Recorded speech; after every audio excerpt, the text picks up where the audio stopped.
Today at Kowai Post, we have with us a unique personality, a social activist and an academician, Dr. Purnima Shetty. She is the chairperson of the Department of Studies in Education at Rani Chennamma University in Belagari in Karnataka. She has been working on the project to retain children in Devadasi children in schools, and she's been working for the welfare of the Devadasi children of the Devadasis for the last 15 years. She is also a member of the University Grants Commission. Let us have her interview now. Ma'am, how long have you been working with the Devadasi children? Now, for the last 4 years since I started this MOU with this Vimochana residential school at Malegaon in Belgaum district. Is that a private school? It is a school which belongs to a foundation called the Vimochana Foundation, and these people are totally funded by the government, and there is a... By the central government or state government? By the state government. They are funded by the state government. Yeah. This organization works exclusively for this organization works exclusively for Devadasi and its kids, and also a lot of progressive programs for these women and or practitioners of the system. And it recently started this residential school for these kids. Until then, it just worked with them at their home levels. But then this residential idea came to them when I interacted with them. I said, if at all these kids have to be changed, they have to be changed with an environment. You can't really work with them in their own homes because it would be a little difficult for them. That's how this understanding or this memorandum of understanding was signed between us, and we started to work with these children. The MOU has been signed between the school and the university you work for. And how long has it been? How long have you been working for them? Working for the welfare of these children? This MOU has been signed since the last 4 years. That's right. And it has been signed between my department and the school directly. The university wouldn't really want to take up this matter because they thought this is something which is not related to education, but it is related to a department of social work. You know, people in this department also have done certain projects with these Devadasi kids, but our project is totally different from what they have been doing. They are talking about the economics, they're talking about their social status, etc. Here we are looking at these children being in residential school, being retained there, not to go back to the professions that their moms have been practicing. So our work looks easy, but it's very, very hard to keep those kids in those schools. How many such children are there? We have 65 children that we have admitted, and it took us 6 months to get these 65 kids. Were they all subjected to abuse earlier? Not really. Many of them were very young. They were in grade 5, 6 and 7. But there were a couple who were in like 9th grade. We admitted them in the 9th grade and the 10th grade. They were subjected. And out of the couple that I talked to, one seemed very comfortable with the system, and in fact she loved practicing it like her mother. This is basically mainstreaming the children of Devadasis. Yes. This is under our scheme called the inclusive education. You know, we now the education departments are looking at inclusive education in a very serious manner. So these are children under that particular scheme. Which are the pockets where these Devadasis live in Karnataka? Some of the pockets in Belgaum district, you have them near Saudatti, some villages near Saudatti, and in Bijapur district we have them near Jamkandi, a place in a little villages around Jamkandi, and in Bagalkot we have them at Idkal. There is a little taluka place called Idkal there, and so in those areas also we have these people. Despite a ban on this Devadasi system, why is it prevalent in Karnataka? We still read reports from many national newspapers cover it. We still read reports.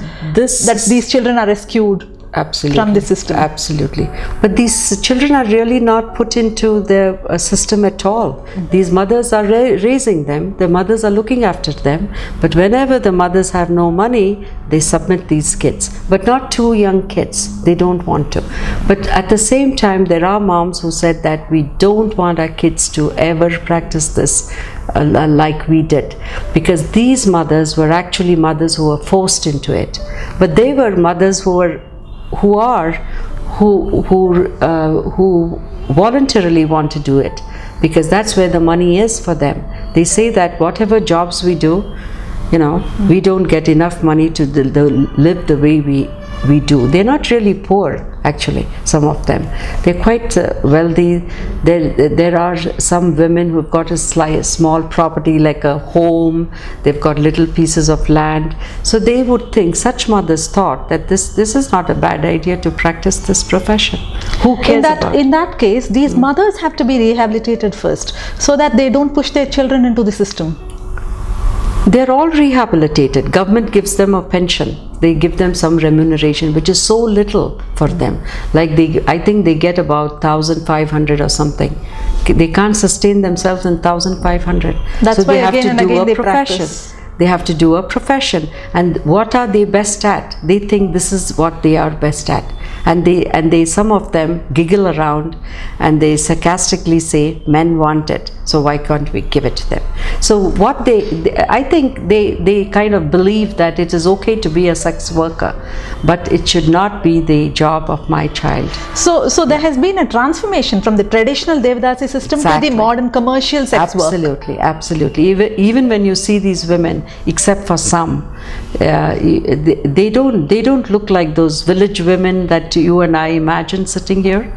They are very, very modern. Some of them wear salwar kameez, and which is an unheard thing in a small hamlet village of Jamkandi or near Nippani or some of these places. They are all dressed very well, and then those rituals are also still practiced in temples? Yes. Once a year they are practiced. That is called as Bharat Unum. There's a festival called Bharat Unum. It's a full moon night. Okay. And then they practice that. Can you just tell about how it is practiced?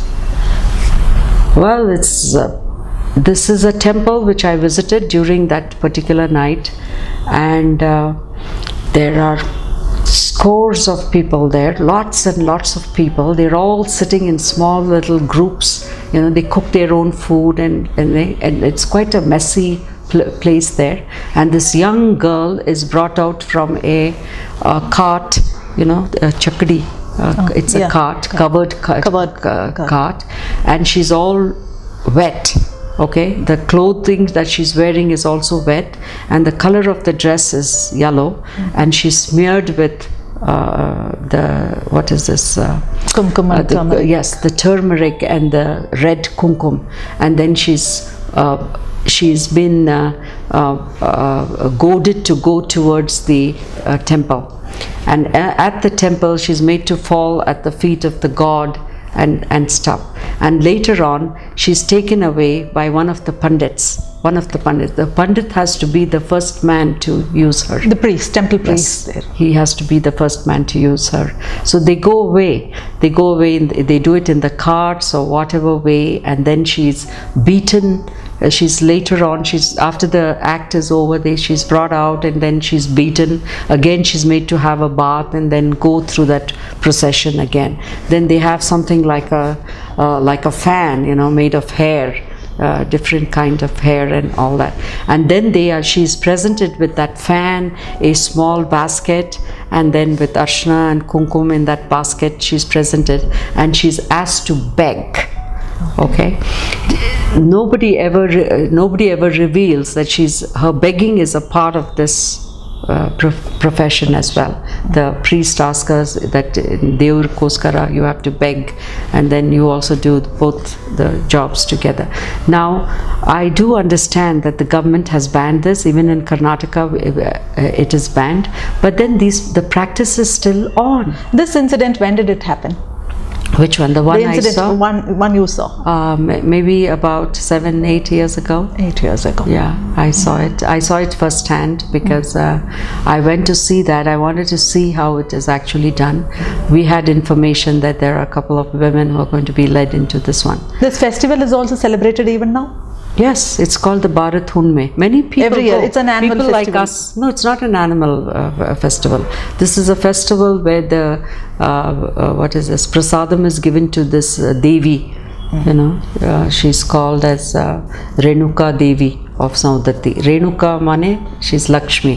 She's Lakshmi, and there is a little story about this temple where Shiva throws her away and then she becomes angry, and I don't know the story very well. Okay. Yeah. You have this child welfare committees and Yes. child rights. They're doing their bit. Yeah. They're doing their bit. What are they Most doing? of the bit they do is for data. I'm telling you, they have Even no- the child welfare committee? Yeah, because there are so many kids that I was once a member on the child welfare committee myself, and then we had this child who had come. Okay, she was caught somewhere getting onto a bus or doing something like that. She was caught, she was brought before us, and then when we asked her, what do you do, she said that I had to you know, what is that, I stay with a boyfriend. I said boyfriend andre ಒಂದು ಗಂಡಸ್ ಕೂಡ, he's almost a boyfriend, so I stay with the boyfriend. What do you do with the boyfriend? The boyfriend gives me money, so I do because my grandmother tells me to do this. Now what did the welfare committee do? She kept the child there in a destitute home, and that's it.